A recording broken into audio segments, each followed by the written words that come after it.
من چیزی نمیگم خودت میشه. ریمیکس با موزیک پی. قطره قطره عشق چشمم میچکد با نم نم باران به دامن، بستگی باره سفر رو با تو ای عاشق ترین بد کردم. نصف شب میشینم اینجا تنها بی تو بگو چطوری میگذرونی تنهایی تو. نصف شب میشه فقط درد و بلا بی تو، میس میکنم ناز کردن موهای طلایی تو. نصف شب منو تو کف همین بی تو من چی میخوام آخر کف زمین. نصف شب خودم رو انقدر بالا میبینم که تو هم از پایین برام کف بزنی. تو لباس عروسی قشنگ بود تو دوست نداری، تنه مجسمه میکنم تو. رسیدیم با هم دور، موزیک پی. رقصیدیم با هم نور، زیباترین دختر دنیا تو بغلم بود. رقصیدیم با هم نور تا صدا اومد از تو کارگاه، تیکه هوا شد و ریخت، مجسمه لق شد، کلی دست و پا شد و ریخت. و به جز مرگ که بی سایه است، این جهان نمادین انعکاس سرمایه است. چی میشد انتهای حرفا؟ سرمایه من اینجا این شعر تنها.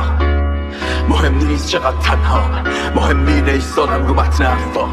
بمالید بمیرید عاقبت به فرمان. من قمار کردم رو تنم واسه نبض جریان. نه نوشتم زنده باد انسان، زنده باد اختراع و امکان، زنده باد ابزار و صنعت بالاتر از هر لحظه اکتشاف و عرفان. دیگه منم و حس دوباره پر از ترس، دقیقا وسط تیکه پاره گذشتم. با تیکه های ریخته هم دوباره میشه چیدم این بار کسی آه نمیکشید.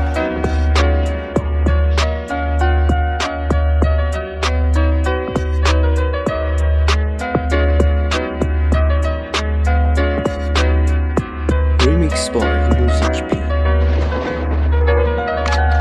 تا جو سری و سادمی و صاف، تا جو یادت بیمونه جای چی کجاست، تا جو شق و رقی قشنگی، تا جو کاسه بیت و باس، تا جایی داری و سلش و سر صورت تو مرتب کنی جلو آینه، تا جایی داری حال محبت رو به اون که هر روز زندگی تو رو گایده.